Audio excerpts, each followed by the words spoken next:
All right. Welcome back, everyone. We're diving deep today, really deep, Yeah. into just one verse One verse. from the Mahābhārata. And I think most of you probably know it's Yeah. like one of the, The cornerstone. yeah, one of the foundational texts of Hindu philosophy. We're going to see how much is packed into just this one verse. It's like a chain reaction Yeah. that leads to happiness, Absolutely. And, which I think we're all... we could all use a little more happiness. Exactly. Especially these days. Especially these days, right? It's a tough world out there. But yeah, so much wisdom in just this short passage. And it's something that you can really apply no matter, Right. what your background is or your beliefs are. Yeah, it transcends cultures and time periods. It's amazing. Yeah. And the English translation is, knowledge gives humility. Humility leads to worthiness. Worthiness brings wealth. Wealth enables dharma.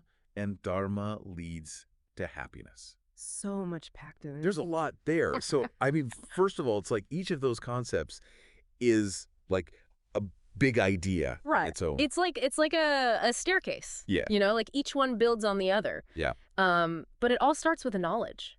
Okay, so knowledge, but like, what do we mean by knowledge here? Right. It's not just like knowing, trivia or like Oh, got it. facts and figures, right? It's about deep understanding. It's wisdom. It's the kind of knowledge that changes your perspective. It changes the way you see the world, the way you see yourself. And, I think that often comes from recognizing just how much is out there that we don't know. Oh, interesting. So like the more you learn, Yeah. the more you The realize more you realize how little you know. you don't know anything. Yeah, And then that is what leads to humility. exactly. So humility in this context, I think it's important to say, it isn't about like putting yourself down or feeling bad about yourself. Yeah. It's about recognizing your place in the universe. Okay. And recognizing that there's so much more than just you. And that's where worthiness comes in, I think. Okay. So how do we get from like humility to worthiness? Like what's that step? Well, think about it. When you are humble, when you're not driven by ego, you become more trustworthy. Oh, that's interesting. You become more reliable. And I think that's a big part of what makes someone worthy, Right. worthy of respect, Yeah. worthy of responsibility. Think about, some of the characters in the Mahābhārata, like Yudhishthir, his humility, Right. his lack of ego, that made him a worthy leader. Oh, that's a good point. That's a good point. Okay, Yeah. so then we get to this part where it says worthiness brings wealth, and that's where I'm always kind of, all right, well, because this whole philosophy is about inner peace and Yeah. enlightenment and stuff. So it seems a little It seems counterintuitive, doesn't it? counterintuitive. Yeah. But I think, again, it's important to remember what we mean by wealth here. Okay. It's not just about money or possessions. Okay. It's about resources, Okay. opportunities, Yeah. the ability to have a positive impact, like Yudhishthir again, the trust that he earned, the respect he earned. Yeah. Those were forms of wealth. Right. That he could use to do good in the Yeah, world. exactly. Yeah, Exactly. like, I see that. So it's not just material wealth. It's much broader than that. Okay, so then that brings us to dharma, which is another one of those words that's so hard to Yeah. translate into English. Right. It's often translated as duty, but I Yeah. think that's kind of a limited Yeah. understanding of what it really is. It's way more than that. It's so much richer than that. Yeah. So how do we understand dharma in this context?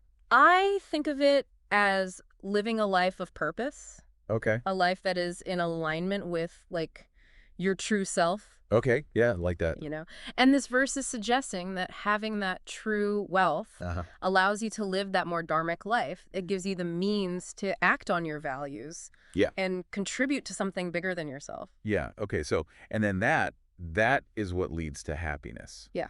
Which, I mean, it makes sense, but again, it seems kind of counterintuitive to what we're always told, right? Yeah, exactly. Yeah. Because we live in a world that tells us Yeah. that happiness comes from acquiring things. Yeah. Buy more things, you'll be happy. Yeah. Yeah. Achieve a certain status. Right. Get more followers on social media. Yeah. Look how great my life is. And then you'll be happy. But I think what this verse is pointing to is a different kind of happiness. Okay. It's the happiness that comes from living a meaningful life. Oh, okay. It's that satisfaction of using your talents, your skills, your resources Right. to make a difference. Yeah. The satisfaction of being true to yourself. Right. That's a really deep Yeah. and lasting happiness. Okay. So it's like This verse is a roadmap Yeah. that starts with knowledge and humility, Yeah. and it takes us all the way to To fulfillment. a life that's in accordance with your dharma. Yeah. And the thing that I think is so interesting is it's not telling us what to do. Right. It's not saying, go do these 10 things and you'll be happy. Not a to-do list. Yeah, it's Yeah. more like a framework. It's a way of thinking, Yeah. a way of approaching your own life and your own pursuits. Okay. Yeah, I like that. Well, this has definitely given me a lot to think about. And I think, it's like a reminder that true happiness, it's not about what we get. Right. It's about who we become. Absolutely. And I think that's a really powerful message, especially, today. It's easy to lose sight of that Yes. in our modern world. It really is. So for all of you listening out there, I think the question this leaves us with is, how does this ancient wisdom apply to your life? Right. What knowledge do you need? What kind of knowledge can help you cultivate humility? Yeah, and how can you use your own unique wealth, Right. whatever that might be, to live a more dharmic life? Yes, something to think about. Thanks for joining us for this deep dive, everyone. We'll see you next time. See you next time.